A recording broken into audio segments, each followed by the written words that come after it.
منبر التوحيد. هو الله الذي لا إله إلا هو الملك القدوس السلام المؤمن المهيمن العزيز الجبار المتكبر سبحان الله عما يشركون. سبح ربي مثل الطيور. gangunal fi ngotankako Allah fi hiɗen faala andude ko yowodiri e finde neɗɗo on ko hani fiɓugol kon haqqe Allah on wonɗo e hoore jiyaɓe ɓen e haqqe jiyaɓe ɓen wonɗo e hoore Allah e no jiyaɗo on hani fiɓirde hakkude muɗum e Allah e hakkude muɗum e nelaɗo Allah e fiɓugol piiji wirniɗi ɗin gomɗingol piiji wirniɗi ɗin mimbaru tawhid. haray yo heɗo o émission ɗo wiyeteɗo mimbaru tawhid o heɓay ɗon ko ɓuttintamo ɓernde ko wallintamo fondo inchallah.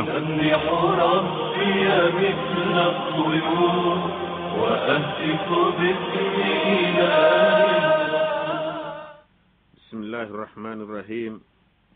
alhamdulillahi rabbil alamin wassalatu wassalamu ala ashrafi al-anbiya'i wal mursalin nabiyina wa rasulina muhammad wa alihi wa sahbihi wa man tabi'ahum bi ihsanin ila yawmiddin. Thumma amma ba'd, ayyuha al-ikhwa wal akhawat, assalamu alaykum wa rahmatullahi ta'ala wa barakatuh.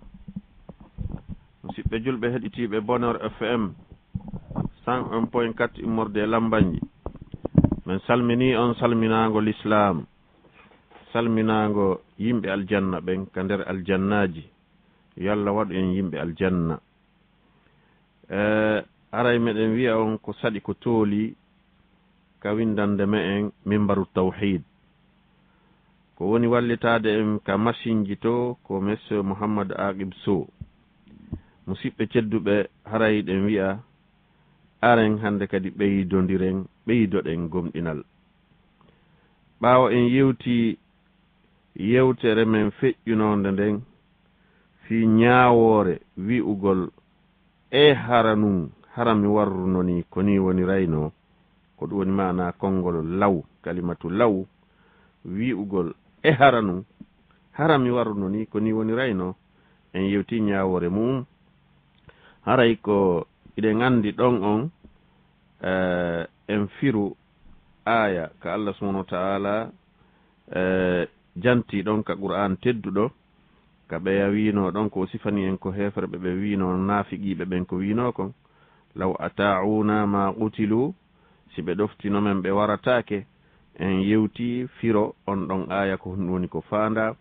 isen en andi ɗon ñawore nden ko kamɓe ɓe waɗi i'tirad e koddoriye Allah on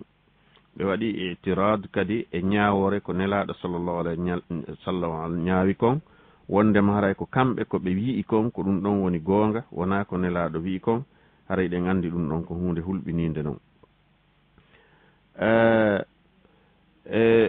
Nelaɗo sallallahu alayhi wa sallam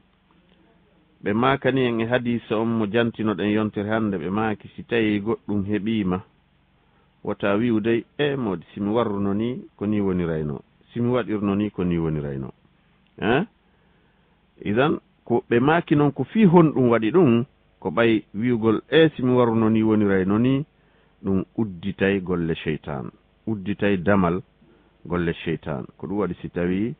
haray neɗɗo on yo woɗɗitoy ɗum ɗon. Idan ɓe tindini en yewtugol konngol moƴƴol hawrodiraygol e sharia on ko ɗum woni ko yaa relɗu e kala ko nafay ma waɗu ko nafay ma kon wowlu ko nafay ma kon aduna e lahara huwa ko nafay ma kon aduna e lahara ɗaɓɓira Allah ballal tertoɗa kala ko woni liddu ɗum ɗon hara kadi a ronkali na ya wiwmi ronku ko woni wo an a ronku moƴƴireji ko duwa waɗede kon fof wiya an a ronku haray julɗo wona yo won ronkuɗo waɗugol ɗin ɗon piiji.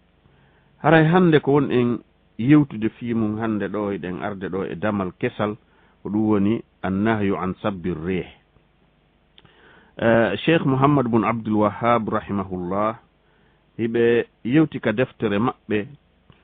kitabu tawhid ɓe maki bab annahyu an sabbi rih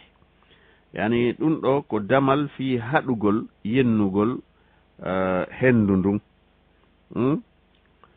e oɗo noon haɗore yarli hara ko fanda e mum ko harmugol bimana no harmi kano aña ɗum ɗon fof ɓanganayi en joni inchallah e nder yewtere ko yewteten ɗo kon joni si Allah jaɓi hiɗen andi ko woni arrih sabbu rih ɓe maki ɗo no haɗa yennugol rih hendu ndun ɗum noon ko ndu hendu ndu Allah subhanahu wa ta'ala woni firlu sude si tawi kaka haala arabu siɗa faala wadde ɗum bus yani keneeli si kaka pular hendu ko woturu si woni keneeli ko keneeli bus ka haala arabu men si wiyama keneeli haray ko riyah si ko hendu woturu ko rih idan min ɗon noon hiɗen andi no mari lasiliji no mari bangeji ka iwrata keneeli goo no iwra nano goɗɗi no iwra ñaamo goɗɗi no iwra funnange goɗɗi no iwra hirnange e ko woni hakkunde ɗiɗo fop idan firlusugol ɗiɗo keneeli noon addaɗi ɗi wifa ɗum ko jeeya ɗum e mandeji tindinayɗi e bawgal Allah ngal subhanahu wa ta'ala ko jeeya ɗum e ayeje Allah ɗen hiɗen andi keneeli ɗin kenen haray ɗi tiiɗi haray ɗi tiiɗi ɗi dolni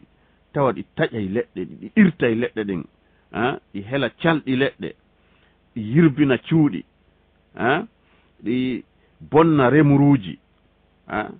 ma ɗum waɗa yoolugol yimɓe adda ndiyan ɗan yoola ko wiyete kon fayabanat inondation ji waɗa ɗum fof ko sabu kenel ɗin ko wifata kon e sanga goo tawa kenel ɗin ko deeƴuɗi tawa ɗi wondi e deeƴere sanga goo tawa hiɗi ɓuuɓi sanga goo tawa hiɗi wuli sanga goo tawa hiɗi dow sanga goo tawa hiɗi ley hiɗi wifude ɗum ɗo fop ko immorde koddoriye Allah subhanahu wa ta'ala ko immorde eɓɓore makko kanko e programme mo o waɗi kanko Allah subhanahu wa ta'ala si tagore nden fop moɓodiri fiyoɓe firlisu ɗi keneeli ɗo ɓe ittaɗi e fokkitande mayri on majji on kadi fokkiti ton ɓe yiltira ɗi ton ɓe naɓira ɗi nokkugo ɓe wawata few si ɓe moɓodiri tagore nden fof moɓodiri aalaji ɗi ɓe mari ɗin fof ɓe moɓidiri pehe ɗe ɓe mari ɗen fof ɓe moɓidiri yiltugol hendu ndu Allah addi nun no wifude ɓe yilta ndu ɓe naɓira ndu nokkugo ɓe wawata ɓe marangol lawol few isan en andi ɗum ɗo ko hunde nde andanɗa hoorema Allah subhanahu wa ta'ala no waɗani julɗo e piiji ɗin fop tasakuye no waɗanimo e piiji ɗin fof waaju ko o waajitora no waɗanimo e piiji ɗin fof maande ko o andira Allah o andira bawɗe Allah ɗen subhanahu wa ta'ala ko ɗum waɗi si tawi sariya men on haɗi en yennugol ndu hendu ɓay ko programme Allah ni ittama e Ubay ibn Ka'b radiyallahu ta'ala anhu o wiwo nelaɗo sallallahu alaihi wasallam ɓe maaki la tasubbu rih fa idha ra'aytum ma takrahun faqulu allahumma inna nas'aluka min khayri hadhihi ar-rih wa khayri ma fiha wa khayri ma umirat bihi wa na'udhu bika min sharri hadhihi ar-rih wa sharri ma fiha wa sharri ma umirat bihi sahahahu at-Tirmidhi. Ubay ibn Ka'b o maaki nelaɗo sallallahu alayhi wa sallam ɓe maaki wota on yennu hendu ndun ton yennu hendu ndun si tawi on yi'i ko on yiɗa hendu ndun waɗi on goɗɗum ko tawete hina non faalira ɗon wi'e Allah mi torikema moƴƴere ko woni e ndu hendu kon okkan e kala ko woni e nder mayru ko ndu ardi kon e ko ndu wondi fof okkan e ko ndu yamira kon immorde e moƴƴereji fof muɗum okkan mi torike ma dandam bone mayru e kala bone ko woni e nder mayru e bone ko ndu yamira dandam bone ɗum ɗon fuu hara ko ɗum ɗo neɗɗo haani wi'ude si tawi henndu ndun waɗimo goɗɗum ko tawete hina noon o faalira nden andi joni masalan goɗɗo no wawa liilude ɗo himo liili henndu ndun ara ƴetta ɗum fof naɓa ma himo ñappi suudu henndu ndun ara ñorta fuu ma himo tuti leɗɗe henndu ndun ara irta fop liɓa ma himo remi ngesa henndu ndun wifa ma himo waɗi ɗum ɗo ndiyan aral yoola fuu tawa ko henndu ndun addi ɗan ɗum ɗo fof no wawi wonde kono est ce que si ɗum ɗo waɗi a yennay henndu ndun o woyi a yennata ndu sabu noon ne laaɗo sallllahu alayhi wa sallam ɓe maaki la tasubbu rih wota o yennu henndu ndun si henndu wifiiɗo modi en ngilkeni modi en ɗum ɗo wona ya siccu wona ya siccan ko Allah waɗi kon ko Allah addi kon la on ɗo ko naahiya ko a haɗa la tasubbu rih idan haɗuɗo on ko hombo ko nelaaɗo sallllahu alayhi wa sallam idan no tabiti noon wondema si nelaaɗo haɗi huunde haray nden ko woɗɗitetende e mum bimana ko harmunde si Allah haɗi nelaaɗo haɗi haray koko harmi few ɓe haɗata ko moƴƴi Allah haɗata ko moƴƴi nelaaɗo haɗata ko moƴƴi ko ɗum woɗi haray ɗum ɗon koko harmi koko boni few sina hara dow a heɓ dalil immorde ka qur'an kadi ma ka sunna kadi fahin tindinowo wonde nden haɗore ɗon wona ko harmi sina ɗum haray koko harmi tigi tigi ko wona noon kadi si ɓe yamiri koko waɗɗi si Allah yamiri ma nelaaɗo yamiri ɗum haray koko waɗɗi few koye waɗe obligatoire si wona hara aya goo kadi ma hadis goo kadi ari ittintini ɗum ɗon holli wonde ɗum ɗon koko yiɗa ma ko sunna tum idan a haɗama an julɗo on yennugol henndu ndun andi noon yennugol ngol no naati e mum aybingol ngol e yiwugol koye fita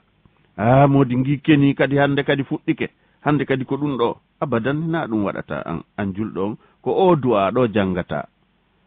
tawi hinani faaliraɗa e ndu wifur henndu ndun no tiiɗi pandi ala heɓde hay no liilira henndu ndun no tiiɗi pandi ala heɓde hay no yaltira henndu ndun no tiiɗi pandi ha ala hade heɓde no waɗira hina ya yennundu hina ya siccandu ko ya wi'u allahumma inna nas'aluka min khayri hadhihi ar-rih wa khayri ma fiha wa khayri ma umirat bihi wa na'udhu bika min sharri hadhihi ar-rih wa sharri ma fiha wa sharri ma umirat bihi ko ɗum ɗo l'islam on yamiri en si henndu ndum wifi tawa hina noon faalira ɗen nam idan en andi koko ɓe holli en kon ulama o salafu salih en ɓe maaki nelaaɗo sallllahu alayhi wa sallam ɓe accali moƴƴere sina ɓe yamiri mofte maɓɓe ɗen e mum ɓe fensiti ɗum ɓe ɓangini ɗum ɓe hentini ɗum ɓe accali bone sina ɓe rentini mofte maɓɓe ɗen e mum kala rentinande ko ɓe acci en e mum ko henere pettan e ɓanganduye timmuɗo yeebotako majjata oñotako ɓaawo ɓanganduye mo nelaaɗo ɓangini on sina aaden halkiiɗo yo Allah dandu en halakuye Allah dandu en halakuye isan ko ɗum ɗo woni mawqifu julɗo on e telemma oɗo hunde si tawi henndu tiiɗu ndu wifi ko hon woni toon en andi hiɗen haɗa yennugol henndu ndun few na en yennu si tawi waɗi ko yen du'o toroɗen Allah moƴƴere ko woni e mayru kon mowloɗen mo yo dandu en bone ko woni e mum kon ɗimmun ɗum nelaaɗo sallllahu alayhi wa sallam ɓe tindini en ko wowlen ko ɗum fa ɓanginɗen ɗo joni ko ɗum woni du'agol ngol idan e ɓangingol kadi wondema hendu ndun ko yamirandu ndu yamira ndu arata ndu waɗni tun ko Allah yamiri ndu ko Allah immini ndu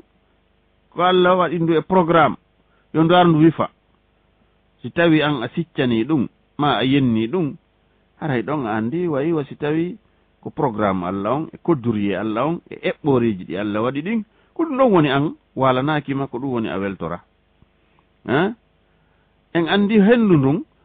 hindu yamire ko moƴƴi hindu yamire kadi bone wonande yimɓe ɓen bi mana on bone ko faandi den ɗon mana waɗugol lette addugol lette par ce que en yii keneli ko wifata e leyɗe goo tawa henndu ndun ndu waaway wifude vitesse ɗuuɗuɗo mo tawete avion wata yaade on vitesse ɗon auto wata yaade on vitesse ɗon hay fus ko waawi yaade on vitesse ɗon ala hakke ko henndu ndun tiiɗi ndu wifa ndu liɓa cuuɗi ndu yani liɓa otoje irta leɗɗe yimɓe maaya ɗum no wadde ɗe ñiide ka teleji no wadde e leyɗe goo itan ɗum ɗon kadi le ko immorde yamirore Allah ɗum kadi le wawata wonde ni tun Allah o lettirta yimɓe ɓen nina ni tun wa ma asabakum min musibatin fa bima kasabat aydikum wa yafu an kathir kala ko heɓi on e boneji e masiboji e lette ka adna ɗo ko sabu ko wonɗon faggitade kon ko sabu golleji mon ɗin ko sabu kuuɗe mon ɗen ko sabu comportement mon on etan ko ɗum waɗi haray oɗo sariya ko ni woni telemma hakkunde julɗo e hendu tiiɗundu si ndu wifi haray wona yo yennu si wi ɗon aren ko Allah subhanahu wa taala wi ɗon deftere makko teddunde e suratu ali imran بعد أعوذ بالله من الشيطان الرجيم يظنون بالله غير الحق ظن الجاهلية يقولون هل لنا من الأمر من شيء قل إن الأمر كله لله وبأنجد دو كانكو تبارك وتعالى وندما نودي يمبي بن نوي نافقي بن hiɓe jikka Allah ko hina goonga hiɓe sikka Allah sikke ɗe wona goonga few sikke ɗe andanɗa hoorema ko immorɗe e yimɓe majjiyanko nguurunoɓe ko adi l'islam jikkuji ɗi ɓen joginoɗin fiɓanɗe ɗe ɓen fiɓunoɗen fewtanɗe ɗe ɓen fewtunoɗen kamɓe koɗen ɗon woni ko ɓe jogiti sabu wiigol enen meɗen mari ko honɗum men wodani men e o fiyake ɗo ko honɗum men mari ko ɗum masalan si bone waɗi joni ko menen waɗi ɗum na menen waɗi siko moƴƴere waɗi ɓe daroɓe dankarannoɓe wiya ko immorde maɓɓe kamɓe siko lette ari ɓe inna ko honɗum noon menen ko menen waɗi ɗum ka ko hombo Allah subhanahu wa taala noon o ɓangini wonde fiyake on fof koye juuɗe makko kanko woni Allah subhanahu wa taala idan oɗo zann yazunnuna yani firoɓe alqur'ana ɓen e sanga goo ɓe firiramo sikke no wirɗen noon ko wiyata kon al ihtimalu rajih ko ɗum woni himo ɓangine kadi bimana himo wellite e ko wiyete kon yaqin pellital wano wiri noon alladina yadunnuna annahum mulaqu rabbihim ɓemɓe no yanana ɗo yazunnuna on ko yananede kono ka yazunnuna billahi gayra alhaq ɗon hina yananede ɗon ɓe sikku ɗon ko sikke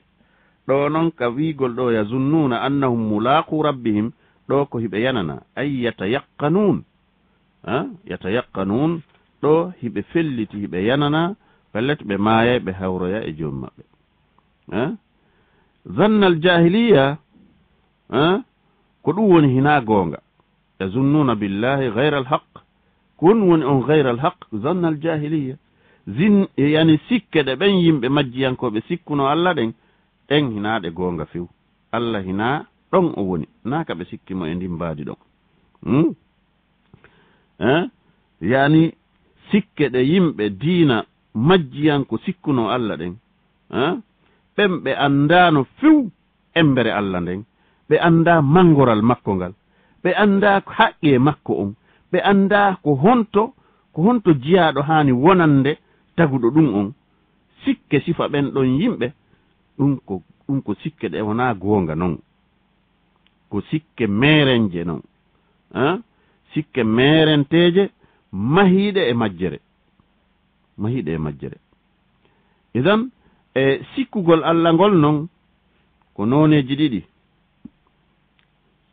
ara nun ɗum ko nde sikkata Allah ko moƴƴi jikkugol Allah ko moƴƴi tawa an hiɗa tamƴini hiɗa sikki hiɗa fiɓi ka ɓernde ma ko iwrata ka Allah kon ko moƴƴi tum ɗimmum ɗum sikkugol Allah bone immorde bone oɗo arano sikkugol Allah ko moƴƴi kon on ɗon ko yowitiɗo e neɗɗo ko waɗete kon ka hoore tagore ɗo piiji ɗi Allah waɗata ɗin e hoore tagore nden e ɗum noon haray no waɗɗi julɗo nde o jikkata Allah jikke moƴƴe o tamƴino wondema Allah subhanahu wa ta'ala koko moƴƴi tun o waɗanta tagore makko nden ko moƴƴi tun o waɗanta ɓe o fiɓa ɗum wondema kala ko Allah waɗi ko hikma no wondi e hikma timmuɗo no waawi wonde haqqillaji yimɓe ɓen faama ɗum no waawi wonde kadi haqqillaji yimɓe ɓen ronka faamude hikma mo Allah waɗani ɗum on kono Allah kanko moƴƴiri tu watta supposons wono joni si tawi Allah subhanahu wa ta'ala addi lette Allah dandu wono hoddirirta ni leydi yeƴo cuuɗi yirba remuruji bona pelle irto yimɓe maaya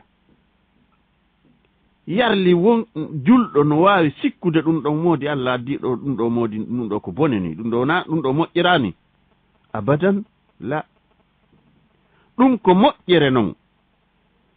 madama kaka Allah iwri ko Allah hoddiri yo waɗu ko moƴƴere kono hikma mum on no waawi wonde an anda hara yimɓe ɓen anda ko fi hon ɗum ko wona noon kadi Allah subhanahu wa ta'ala no waawi liɓude nawnare e goɗɗo o nawna o letto o ruugo ha o soñjo wona ya sikku wonde ɗum ɗon ko bone ɗum ko moƴƴere non ko moƴƴere wonandema sabu honɗum eɗen andi ɓangi immorde e sharia on wondema goɗɗo si o nawni haray si tawi ko julɗo moƴƴo nden nawnare ɗon no waawi mo wonande sabu yawtanede bakkatuji o looto ha o laaɓa pos e bakkatuji goɗɗo no waawi heɓde masibo wono accident e perdi ma ko nandi e mum si tawi o yondinanike Allah o jaɓi koddoriye on ɗum wonanamo sabu yafanede bakkatuji isan Allah no waawi liɓde masibo e goɗɗo tawa gonɗon masibo ko yanata e makko kon o yawtane bakkatuji o heɓa moƴƴireji ka Allah ko ɗum ɓuri mo moƴƴande edi si gon masibo arali mo kanko o wiya ɗum ɗo moƴƴa few ko probléme ni tawa jaka ko moƴƴere wodani mo isan koye ha sikku wondema Allah o waɗantama sina ko moƴƴanma madama ko a julɗo moƴƴa ko waɗi kon fof haray ko noon koko haani en andi ko ɗum waɗi si ɓe ɓenni wo kul ma fa'ala al jalilu fa huwa al jamil kala ko Allahu lanɗon waɗi ko ɗum woni ko moƴƴi ko ɗum woni ko haani kon idan ko ɗum ɗo ko ni julɗo haani jikkirde Allah subhanahu wa ta'ala e goɗɗum no ton e jikkugol ngol telemma Allah subhanahu wa ta'ala konko waɗay ma an ko ya tamƴino daiman wondema Allah moƴƴere makko nden imo marammande nam kono noon kadi noon a immanto sababe on dey a immanto sababe on rewa Allah subhanahu wa ta'ala rewiramo wano sharia makko on wiiri noon wano sharia Allah on wiiri noon ka deftere Allah e ka sunna nelaɗo sallallahu alaihi wasallam wondude laɓɓinalngol mo dewal ngal hara shirku wo ala ton shirku jano tawaka hen shirku to soko tawaka hen tawano la pos si a waɗi ɗum a immanike sababe on haray hande kadi ko ya jikku Allah jikke moƴƴe ko honɗum woni ɗum jikkamo o jaɓante few si a rewiri Allah sharia makko on hara a waɗal bidia ƴetten joni masalan wono julde nden ma korka kan ma du'a on du'a gongol ɗiɗo fof ko shar'inaɗi waɗiraɗi no sharia on wiiri non net no alqur'ana on wiri noon eno sunna nelaɗo on wiri noon tawa a jillali ton bid'a fus a jillal ton sirku fus hay hunde jillal ton sinano sharia on addiri noon si a gayni ɗum ɗon noon tawa hiɗa jikki Allah nde julde ma nde juulirɗa wono sharia makko on wiri noon o jaɓante ɗum ɗo sabu a daranike sababe fiino jaɓiraneɗa o du'a mo du'iɗa no sharia on wiri noon o jaɓante ɗum ɗo sabu a daranike ɗum a waɗi ɗum wono sharia on wiri noon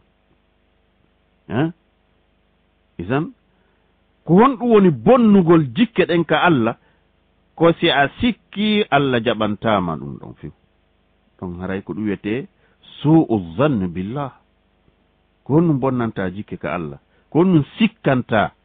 Allah waɗantama moƴƴere siɗa du'ade ko ya tamƴino Allah jaɓay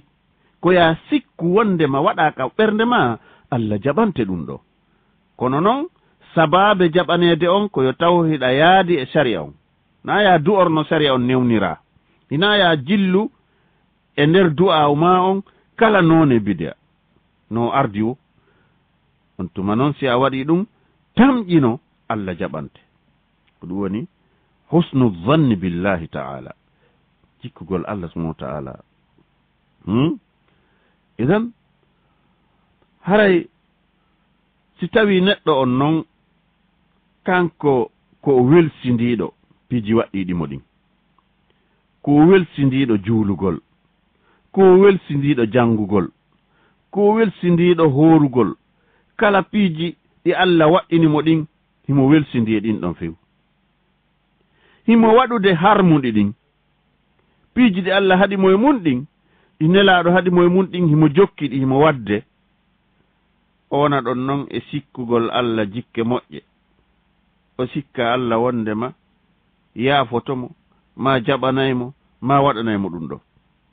ɗum ɗo ko sikke neɗɗo welsindiɗo ni neɗɗo welsindiɗo ɗuɗo yelaji merenteji ɗum ko sikkugol Allah sikke bonɗe noon ko honɗum wonanta ronka juulude sikka Allah yaafotoma haɗi juula tamƴinoɗa Allah jaɓante o liyeede a ronkude juulde tamƴinoɗa Allah yaafotoma fiyon waɗanta ɗum isan hikma Allah on no salo sifa ɗum ɗo hikma Allah on no salo sifa ɗum ɗon ya waɗu piiji harmuɗi ɗin tewɗa pas waɗaɗi wi'a hiɗa sikkude Allah sikke moƴƴe Allah ko jon yurmede Allah ko yaafotoɗo Allah ko ɗum ɗo e ɗum ɗo mi waɗay tum filli noɗa ɗon boneji ɗin ɗum ɗon hikma Allah on jaɓata idan eno ton kadi ko ɓuri hulɓinade ko nde neɗɗo sikkata Allah sikke bonɗe wana honɗum sikkugol wonde golle ko Allah waɗi kon ɗum ko ɗaytere noon ɗum hina noon haniri ma ɗum ko tooñe noon ɗum ɗon ko jeeya ɗum e ko ɓuri mawnude e harmuɗi ɗin miijagol sifa ɗum ma fiɓugol sifa ɗum ko ɓuri kanude e bakkatuji ɗin wondema ko Allah waɗi kon hina noon haniri hina noon haniri no woodi wiyoɓe ɗo sariya mo Allah addi on ɗum ɗon hanira noon few ɗum ko crime goɗɗo si woni joni o wujji e jungo taƴe ma si o jini o focce tawi ko célibataire ma yo rajme siko jombuɗo e ko nandi e mum sifa ɗen ñawoje ɓenno ɗum ɗon on hanira noon fes bimana ko wiigol ñawore nde Allah ñaawi nden ɗon ɗuytalno e mum ma ɗayitereno e mum ma ɗum e ani boneno e mum ma crimno e mum ɗum ko hunde ɓurde tiiɗude e harmuɗi ɗin hunde ɓurde kanude e bakkatuji si neɗɗo waɗi ɗum ko ɗum waɗi siwiɗe ɗen ka fuɗɗode yimɓe naafiqiɓe ɓen kaɓe wino ka Allah subhanahu wa ta'ala sifi ɗon yaquluna hal lana min al amri min shay yani ɗon ko ɓe faandi ɗon ko ittugol felore nden e maɓɓe kamɓe ko waɗi ɗo hina immorde maɓɓe o ella waɗɗo ɗo hina immorde maɓɓe kamɓe ko immorde Allah e nelaɗo ko ɗum woni ton ɗum woni aranum ɗum ɗimmun ɗum ko ɗurnagol koddoriye Allah on lunɗagol koddoriye Allah on ɓe jaɓali koddoriye Allah on idan haray ndi mbaadi ɗo sellanta julɗo ka o siftorani ka o fiɓa ɗum ɗo hakkunde makko e Allah subhanahu wa ta'ala ko ɗum waɗi ɓe yimɓe waɗoɓe sifa ɗin piiji ko heewi kon a taway ko naafiqiɓe nam ko naafiqiɓe ɓen ko ɗum waɗi si Allah sifiɓe nokkugoo o wi yukhfuna fi anfusihim ma la yubduna lak hiɓe suuɗi ka wonkiji maɓɓe konko ɓe feññinantama ɓe alama feññinande ɗum ɗon ko ɓe feññinantama wokko ko moƴƴi kon ɗum ko jeeya ɗum e fiyaake yimɓe naafiqi en ɓe wonata clair on laaɓodirta ɓe laaɓodirtaake fiw sabu noon kanko himo andi himo huli no woodi ko huli feññinande ma ɓa an ko a julɗo moƴƴo kanko le hino woodi ko o mari ka nder wonki makko ɗum ɗon ɓe feññinanta on few sabu himo andi so ɓangini haqiqa on ko fiɓi kon so ɓangini haqiqa on tigi tigi ko jokki kon haray wonanimo wirtere fof anday kefere yaagal e fasiki yaagal e geddi ko suuɗi kon wata hay gooto emen naɓu hakkil mum wondema ɓeeɗo ko woodno ɓen fewndo nelaaɗo tun no woodi haa ka fewndiɗo yimɓe ɓe tawete hiɗon juuludude e maɓɓe on yahi ɓe juula on yahi ɓe hoora on yahi ɓe waɗa piiji ɗin fuu ɓe hajjoya ɓe waɗa piiji ɗin fuu kono no woodi ko ɓe suuɗi ɓe ɓanginanaali on ɓen no woodi ɓen ɓe tawete ko naafiqiiɓe hiɓe bakkitii ka diina no woodi ko ɓe faala lorrirde diina kan lorrira julɓe ɓen no woodi pewje bonɗe ɗe ɓe eɓɓi fii diina kan e julɓe ɓen hiɓe mari ɗum ɗon hiɓe yaltintinani on wondema ko ɓe julɓe hiɗon huwondirde e maɓɓe hiɗon yaadude e maɓɓe hiɗon artudude e maɓɓe hay kuuɗe dewe buyi a taway ɓe jaɓa ɓe gomɗina no warroton non kono hiɓe wakkili arde waɗa sifa no waɗirton non ɓe salligo no salligorton non hay si ɓe jaɓa kono salligorton non salligorte ɓe juulira no juulirton non hay si ɓe jaɓa ɓe gomɗina ko non waɗirete fiitu yo yi'u sikkon ko onon e maɓɓe arayna onon few on kafa diina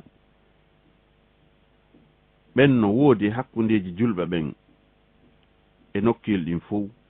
ko ɗum waɗi julɗo ko rentiiɗo wattanɗo yiila e yimɓe ɓen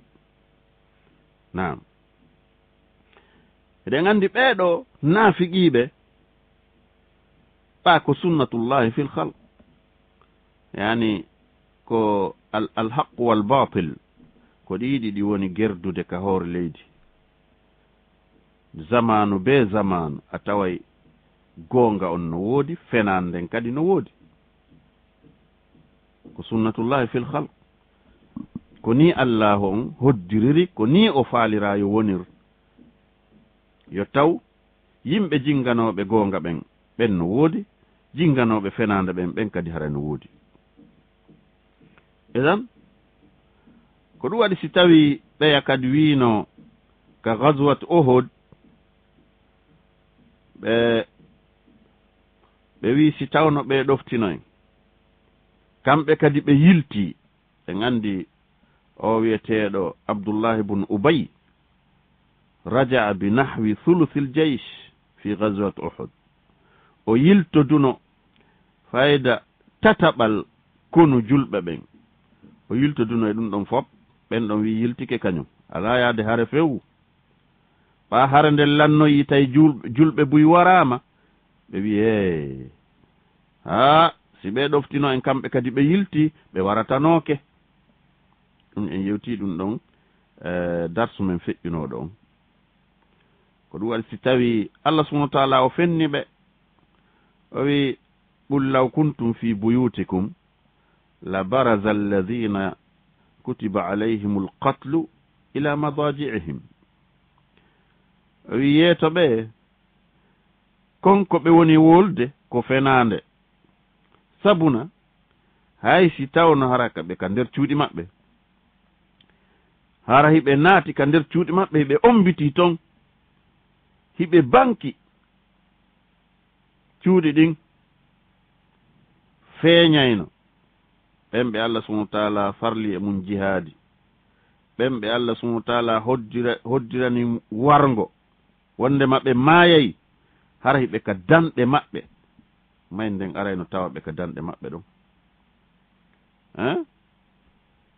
sabu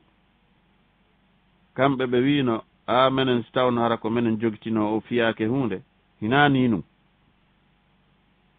idan ko ɗum waɗi haray julɗo ko yo eto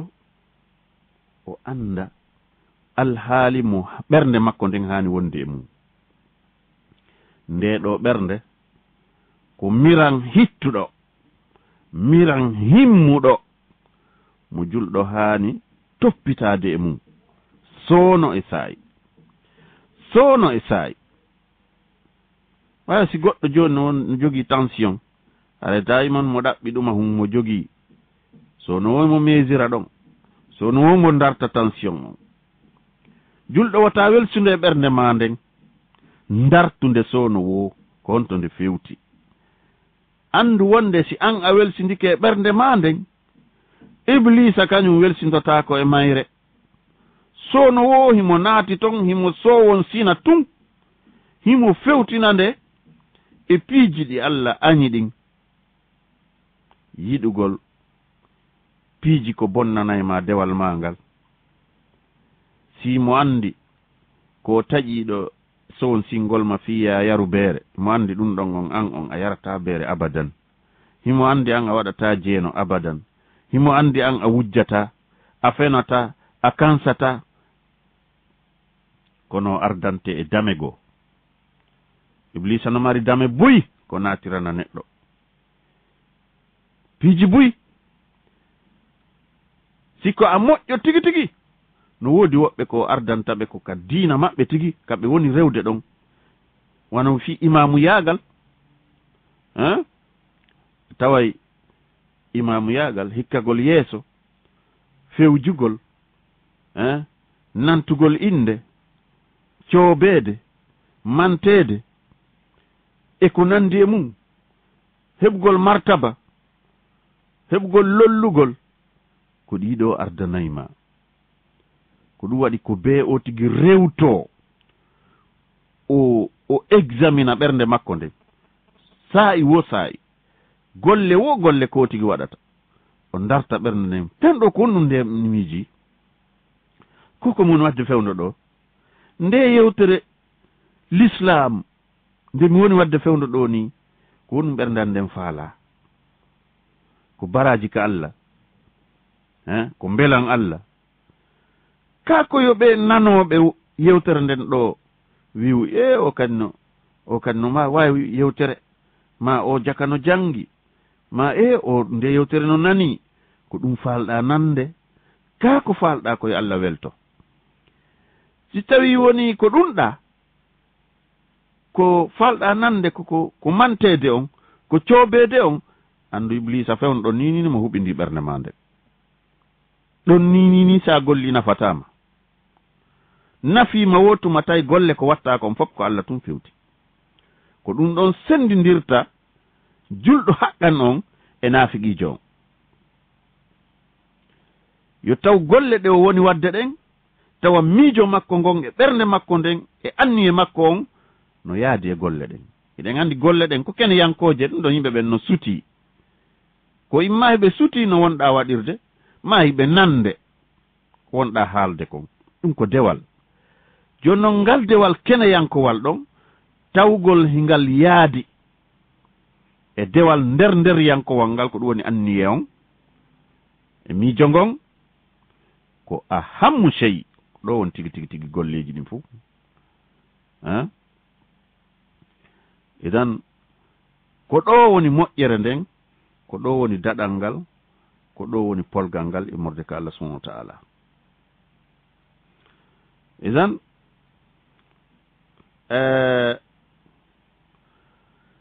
jiyaaɗo si Allah arsikimo ɗum ɗo ƴettugol ɓernde makko nden ƴetta ɓernde makko nden jonna Allah subhanahu wa ta'ala haray Allah arsikimo ko mawni yo Allah arsuku en ɗum ko ɗum waɗi simo wi nokkugo e aya waliyumahhisa fi qulubihim waliyumahhisa fi qulubihim يعني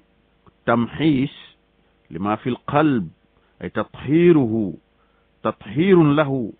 وإزالة لما يكون قد علق به من بعض الأمور التي لا تنبغي كوني لأبنغول برندن لأبنان إتكالك وني إماير بيجي يويتي إتون بيجي no kori hoy no ton tuukoy no ton sabuna sa ñeɗi joni ndiyam siko tuuɗe jane ɗen woni ton ɗum ɗon metta yiide goy tuuɗe jane ɗen isan ko ya waw wasi tawi nde ɓernde ma no waywa gobule ndiyam no ñeɗira si tuuɗe jane no ton ɗum ko ɗum taskotoɗa wonde ko ɗum woni bakkatuji jani ɗin no wawa wonde oti ala wadde bakkatuji jani few oti watta bakkatuji jani kono tuu koye toso koye no ton haɗay koye ndiyan ɗan yare sabu noon naɓanteɗo on ko Allah subhanahu wa ta'ala kanko koko laaɓi pos o ɓanginani en la yaqbalu illa tayiba isan wona ya kato ha tawa tuu koye toso koye no ton sifa koye piihoy koye wonɗen sifade ɗo ko ɗum waɗi ɓeɗo julɓe moƴƴuɓe Allah subhanahu wa ta'ala laɓɓini ɓerɗe maɓɓe ɗen arra'ilul awwal sahabaɓe nelaɗo ɓen radiyallahu ta'ala anhum o laɓɓini ɓerɗe maɓɓe ɗen sen daari wono ghazwat Uhud nde wonno nelaɗo sallallahu alayhi wa sallam noddiɓe sanga wi'ananoɓe inna annasa qad jama'u lakum fakhshawhum yimɓe ɓe moɓodiri contre mon adna on fop moɓodiri woni contre mon ɓe yalti ɓe nokku ka wiyete hamra al asad isan ɓeeɗo ɓe andanɗa hoorema laɓɓinani ɓerɗe mum ɗen ɓe laɓɓinani ɓerɗe maɓɓe ɗen Allah subhanahu wa ta'ala Allah neminiri ɓe fanqalabu bi ni'matin min Allah wa fadlin nde ɓe aranano ka ghazwatul ahzab ɗen andi ɗon kala heferɓe ɓen fop hay taweteno ɓen welda ɓe halde e fewndo ɗon on taho yo ɓe weldu ha ɓe gayna fi o l'islam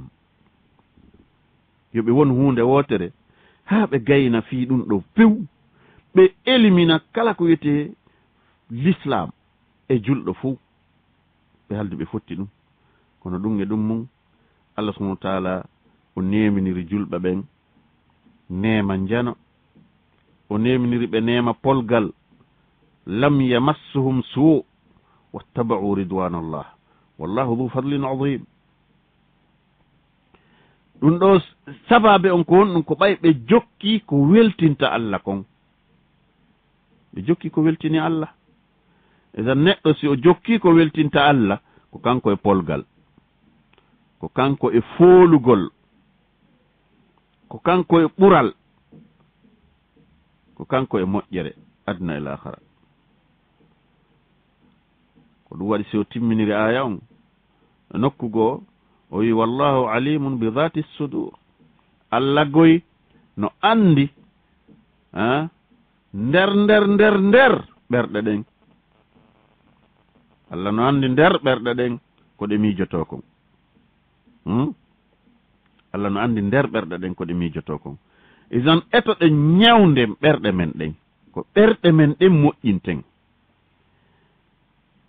oɗo mbaadi kene yankori hindi himmi ka diina kono ko ɓerɗe ɗen ɓuri himmude woni ka nder ɓernde kon ko ɗum ɓuri himmude ko fiɓuɗa ka ɓernde ma kon anniye ma on hakkunde ma e Allah anniye ma on hakkunde ma yimɓe ɓen est ce que koko moƴƴi ko ɗum ɗon ɓuri himmude ko rasi tawi Allah subhanahu wa taala o wi nokkugo fa innaha la ta'ma al absar walakin ta'ma al qulub allati fi sudur hey ɗe gite mon ɗo ɗe wonɗon yirde ka tippon e ka accon na bundan wona bumugol ɗeɗo si ɗeɗo wumi ɗi na ɗum woni bundan tigi ko woni bundan ko bundan ɓernde nden gite ɓernde nden si ɗum wumi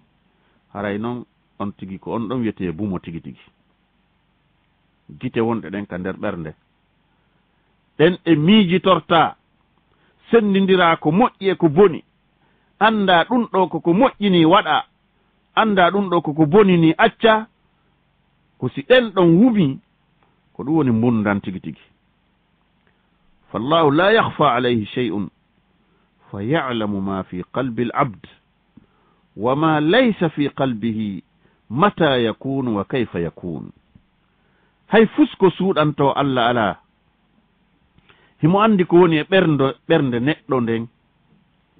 e konko wonali toon taw kono wonoyey ñande goo ɗum fof Allah no andi e ko honno wonirta ɗum fof Allah subhanahu wa taala no andi en tori Allah yo newnan en laɓɓingol ɗe ɓerɗe men haray joni en yiltoto ka technique en heddori minute 3 musidɓe men julɓe heɗitiɓe ɓen tawi woni ɓe mari ko ɓe noddata ka 655 55 10 55 ka 669 88 46 46 Bonheur FM 101.4 Immorde Lambadia. Assalamu aleykum. Aleykum salam wa rahmatullah. Alhamdulillah. Leydi Sena. Yettude Allah komɓe. O bari Zakariya o Anta. Awa bisimilla. Min ceerno en. Naam.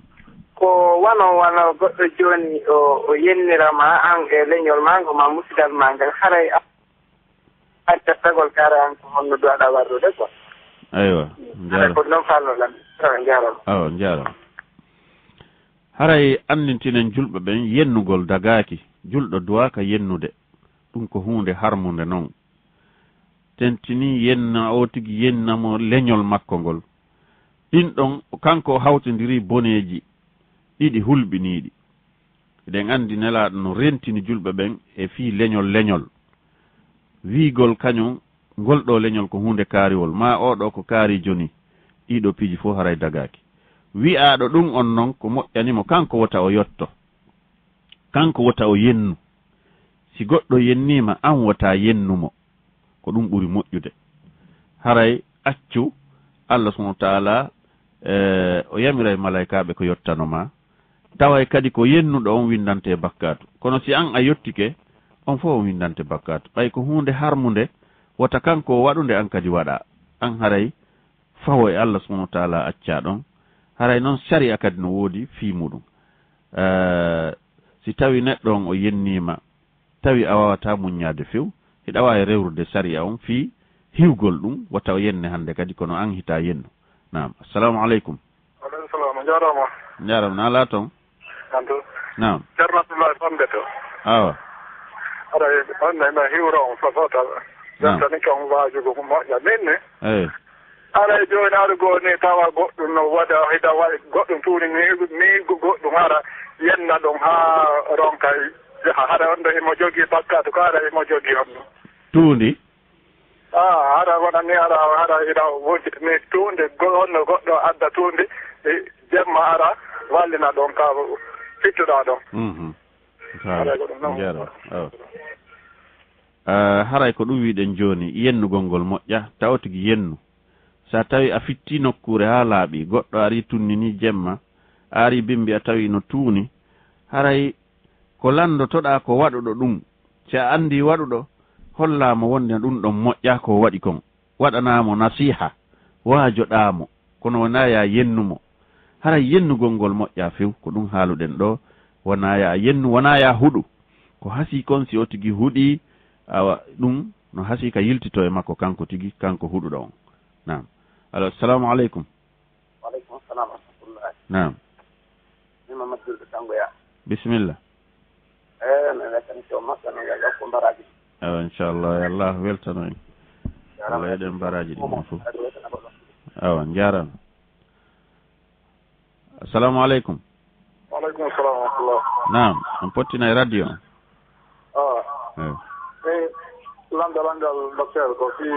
wonate noddere ka radio ni janga welna fi wonɓe jentade ɓen yo yiw no jangi ma jangaki tawi ɗum ɗon jeyaka e riyoya ɓe inna honno ala noddere ni ka radio inna no jangude ɓurana on jedditi ɓen wiya no jangi ma jangaki tawi ɗum ɗon jeyaka ko wiyete kon yiingo aywa nam awa on jarama haray ɗum ɗon ko bimana ko anni e on o tigi moƴƴinta ko anni en fof ko anni e humi o tigi jangowo o yo taw kanko ko won jangirde ɗon ko jangugol bimana ko ekkitagol si woni joni émission no waɗede ka radio anduɓe fi qur'an no jangude ga